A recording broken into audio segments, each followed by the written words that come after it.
இளமை நடிகரின் பரிதாப நிலை. தனுஷ் உதவுவாரா? 2002ல தமிழ் சினிமாவுடைய ட்ரெண்ட் செட்டா அமைஞ்ச படம் தான் துள்ளுவதோ இளமை. தனுஷ் சரின்னு இளம் வயசு நடிகர் நடிகைகளை நடிக்க வச்சு மிரட்டி இருப்பாரு செல்வராகவன். இந்த படத்துல முக்கிய ரோல்ல நடிச்ச தனுஷ்க்கு மிகப்பெரிய சவாலா இருந்தாரு அபிநய். இவர் அதுக்கு பிறகு ஜங்ஷன், தாஸ் உள்ளிட்ட சில படங்களையும் வாய்ப்பு குறைஞ்சதும் அட்வர்டைஸ்மெண்ட், ஷார்ட் பிலிம்னு பொழப்பு நடத்தினாரு. இந்த நிலையில ஒரு இன்டர்வியூல பேசின அபிநய் பட வாய்ப்புகள் இல்லாம வறுமையில வாடுறேன்னு கண்ணீரோட பேசியிருக்காரு. மேலும் சாப்பிடக்கூட காசு இல்லாம அம்மா உணவகத்துல சாப்பிடுறதா சில வருஷத்துக்கு முன்ன ஷேர் பண்ணாரு. ஆனாலும் எந்த நடிகரும் உதவ முன் வரல.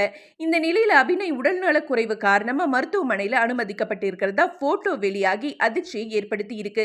சினிமாவில் பெரிய ரவுண்ட் வருவார்னு எதிர்பார்க்கப்பட்ட நிலையில ஆள் அட்ரஸே இல்லாம இப்ப வறுமையோட பிடியில ரொம்பவே கஷ்டப்படுறாரு அபிநய். இவருக்கு நடிகர் சங்கமும் தனுஷும் உதவி செய்தா நல்லா இருக்கும்னு கமெண்ட் பண்றாங்க ரசிகர்கள். நடிகர்கள் மார்க்கெட் போனா சீரியல்ல ஹீரோவா என்ட்ரி ஆவாங்க. ஆனா அபிநய் அப்படி கூட எந்த சீரியல்லையும் நடிக்கலையே. சினிமாவில் மட்டும்தான் நடிப்பேன்னு அடம் பிடிக்காம எந்த வாய்ப்பு கிடைச்சாலும் யூஸ் பண்ணுங்கன்னு அக்கறையா சிலர் கமெண்ட் பண்றாங்க.